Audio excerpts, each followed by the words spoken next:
Before playing Modern Warfare 3's multiplayer or campaign, there are loads of default settings that you need to change. So let's get started with those under the graphics tab. The first setting here is on-demand texture streaming, which you definitely want to make sure is on unless you are on a PS4 or Xbox One and are noticing any sort of performance issues, in which case you might want to disable it. Speaking of different consoles, let me know in the comments which platform you're playing on and drop a like whilst you're at it too. Settings 2, 3 and 4 are motion blur, film grain and depth of field, and you want to turn all of these off. Motion blur exists mainly to counteract motion sickness, whilst film grain and depth of field purely simulate camera effects that you see in films and TV.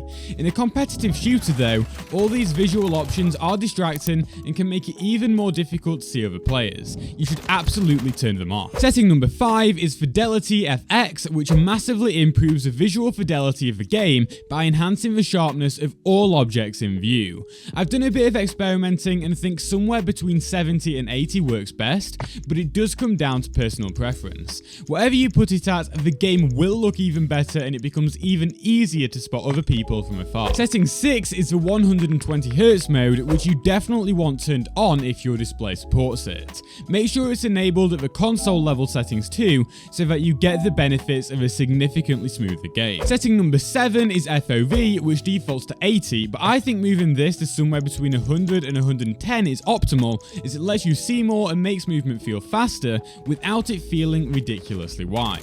I then keep the ADS FOV option at affected, which feels more natural, but change it to independent if you want aiming down sights to return to regular FOV, making the target seem larger.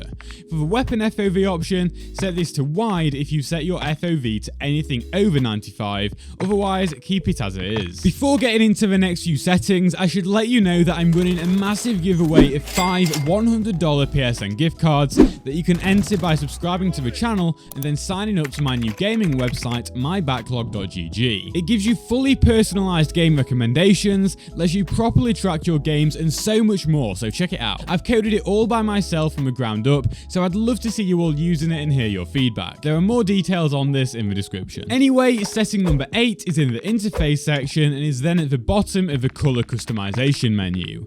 You'll want to change color filter to filter 2, color filter target to both, and world color intensity to the maximum. Looking at the preview images, you can see that changing this adds a lot more colour and contrast to the game, making things look so much nicer visually in my opinion, and it will also further help enemy players stand out from their surroundings. Whilst you're here in the interface menu, I should mention that you might want to consider enabling server latency and packet loss under the telemetry subheading. If you find it useful to have an easy way to see how good your connection to a server is, this could be quite useful, as in you can sort of preempt any potential lag and plan accordingly, knowing it's probably not the best time to engage in a fight. Now the next couple of settings are all under the audio tab, with setting number 9 being to disable gameplay music and cinematic music. You might want to keep this on for the campaign, but in multiplayer I find the music gets way too distracting when it starts, and it tends to cover up the sound of footprints, which makes it a lot easier for people to catch you off guard. The 10th setting is at the bottom of the audio settings and is to reduce the tinnitus sound. This just means that the ringing you get when a bomb or something goes off near you is much more subtle, so you'll still be able to hear footsteps and other things going on around you at the same time, giving you a small advantage. Moving on, go to the controller tab, and this is where the settings we change could seriously help improve your aim and overall ability in Modern Warfare 3. Setting number 11 is for those of you not using a pro controller with digital triggers or trigger stops, and is to flip the bumper and trigger buttons, meaning you can spam fire and start shooting a lot faster.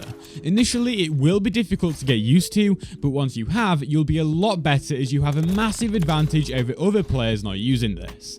If you'd rather stick to using the triggers, I recommend you pick up a pro controller such as the DualSense Edge, or even a Hex gaming controller with digital triggers. You can use code Octorious for 5% off any of their products. If they're too expensive for you, then you can convert your triggers to digital triggers yourself using a kit from Extreme Rates. I'll leave links to all of this stuff in the description if you're interested. The 12th setting is to disable controller vibration. If you're on PS4 or any Xbox console, absolutely turn this off, as the vibration motors can really mess with your aiming stability when firing. Even if it only seems minor, it could be the difference between you winning and losing a fight. It'll save battery life too. If you're on PS5, I'd still lean towards turning this off, even though the haptic feedback is really cool. That said, I feel like the haptics might actually have some sort of directional feedback to them, meaning you can feel the direction of nearby gunshots or footsteps physically inside of the controller, so do consider that before disabling it. If you have a good headset though, then that isn't really an extra advantage anyway, so you might as well turn vibration off. Setting number 13 only applies to PS5 users and is to turn the trigger haptics off. Personally, I do really like the adaptive triggers on the DualSense controller, and it literally makes you feel like you're pulling an actual trigger. However, when not everyone is forced into having it on, it undeniably results in you being quite disadvantaged. So turn it off for multiplayer, but maybe turn it back on for the single player stuff so you can enjoy the effect. Setting number 14 is under the dead zone input subheading, and is to lower the left and right stick minimum options until the lowest possible value where you don't experience any drift. You can figure that out by using the test stick dead zone option and increasing the minimum value until both X and Y values read 0 for that stick. For the sake of being certain there'll be no drift, dial them up a further 1 beyond what you determined the lowest possible value was for your controller. It's worth mentioning that this will likely be different for different controllers if you use more than one, so that extra 1 added can help make sure it doesn't result in any of your other controllers drifting if you ever need to switch to one mid-game. The 15th setting is the left stick max option, which I like to lower down to about 80. It still gives you plenty of control with moving slowly before sprint activates, but means when you do intentionally want to move quickly, you'll start to do so sooner so the game feels more responsive. Setting number 16 is the button dead zone option for both triggers, and you want to set these down to 0. That means the moment you pull the trigger, you will actually aim down and shoot, rather than needing to pull it 13% of the way in before anything starts to happen. Whilst that might only save a matter of milliseconds, in a competitive shooter like Modern Warfare it makes a massive difference. Only raise this higher than 0 if you find yourself accidentally shooting or aiming all the time, but realistically that shouldn't be a problem. Now move on to the aiming tab, where you'll find our 17th setting to change, which is your stick sensitivity.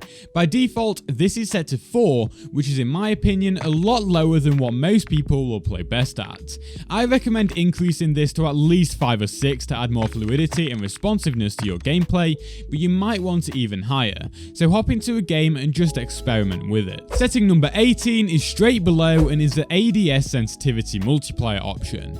This controls your sensitivity whilst aiming down sights relative to your base stick sensitivity.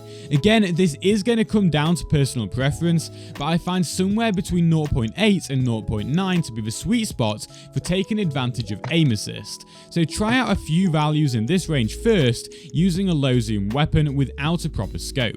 Once you've decided on what to set this to, go down to tactical stand sensitivity multiplier and set that to the same exact value. Now go down to custom sensitivity per zoom, set that to on, and then set both the 2x to 3x and 4x to 5x sliders to that same value.